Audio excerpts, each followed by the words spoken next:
नई Delhi railway station पर शनिवार रात करीब 9:30 बजे भगदड़ से 18 लोगों की मौत हो गई। मरने वालों में 14 महिलाएं और 4 पुरुष शामिल हैं और 4 बच्चे भी हैं। 25 से ज्यादा लोग घायल हैं। हालांकि प्रशासन ने 15 घायलों की सूची जारी की है। वो 3 बड़े कारण जिससे ये इतना बड़ा हादसा हुआ और कैसे हालात बिगड़ा, आइए जानते हैं। प्रयागराज स्पेशल ट्रेन भुवनेश्वर राजधानी और स्वतंत्रता सेनानी एक्सप्रेस तीनों ही प्रयागराज जाने वाली थी। 2 ट्रेनें भुवनेश्वर राजधानी और स्वतंत्रता सेनानी लेट थी। इन तीनों ट्रेनों की भीड़ प्लेटफार्म नंबर 14 पर थी। जब प्रयागराज स्पेशल ट्रेन यहां पहुंची तभी अनाउंस होता है कि भुवनेश्वर राजधानी प्लेटफार्म नंबर 16 पर आ रही है। सुनते ही 14 नंबर प्लेटफार्म पर जो लोग थे वो पूरी भीड़, वो पूरा जमात 16 प्लेटफार्म नंबर की तरफ भागी। कई लोग टिकट काउंटर पर थे। इनमें 90% लोग प्रयागराज जाने वाले थे। अचानक ट्रेन आने का अनाउंसमेंट हुआ तो लोग बिना टिकट कटाए ही प्लेटफार्म की तरफ भागने लगे। इससे भगदड़ मच गई। 2 सप्ताह से कुंभ जाने वाली सभी ट्रेनों में भीड़ हो रही थी, पर स्टेशन प्रशासन कोई कंट्रोल रूम नहीं बनाया। शनिवार को भी शाम में 7 बजे से ही भीड़ लगना शुरू हो गया था स्टेशन पर किसी भी रेलवे के पदाधिकारी ने इस पर ध्यान नहीं दिया। रेलवे ने रविवार को ही भगदड़ में मरने वालों के परिवार को 10 लाख रुपए मुआवजा और गंभीर रूप से घायल लोगों को 2.5 लाख रुपए और मामूली रूप से घायल लोगों को 1 लाख रुपए मुआवजा देने का ऐलान किया। मुआवजे की घोषणा करके रेल मंत्री अपनी जवाबदेही से मुक्त हो चुके हैं। यही रेल मंत्री ने संसद में घोषणा किया था कि 15,000 ट्रेनें पूरे देश में कुंभ के लिए स्पेशल तौर पर चलाई जाएंगी, जिस पर खूब तालियां भाजपाई लोगों ने संसद में बजाई थी। उनके घोषणा का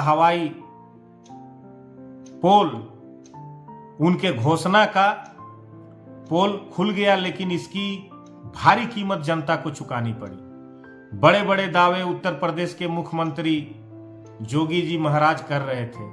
सैकड़ों करोड़ सिर्फ नेताओं के चेहरा चमकाने और अपने एडवर्टाइज पर खर्चा करने वाले सबसे बड़ा हिंदू हितैषी साबित करने में खर्च कर दिए। मंत्री ने संसद में घोषणा किया था कि 15,000 ट्रेनें पूरे देश में कुंभ के लिए स्पेशल तौर पर चलाई जाएंगी, जिस पर खूब तालियां भाजपाई लोगों ने संसद में बजाई थी।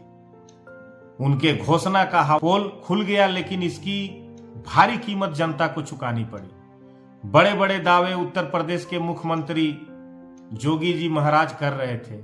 सैकड़ों करोड़ सिर्फ नेताओं के चेहरा चमकाने और अपने एडवर्टाइज पर खर्चा करने वाले सबसे बड़ा हिंदू हितैषी साबित करने में खर्च कर दिए। रेल मंत्री के हवाई घोषणा का पोल तो खुल गया, लेकिन इसकी भारी कीमत जनता को चुकानी पड़ी। बड़े बड़े दावे उत्तर प्रदेश के मुख्यमंत्री कर रहे थे। सैकड़ों करोड़ सिर्फ नेताओं के चेहरा चमकाने और अपने को सबसे बड़ा हिंदू हितैषी साबित करने में खर्च कर दिए।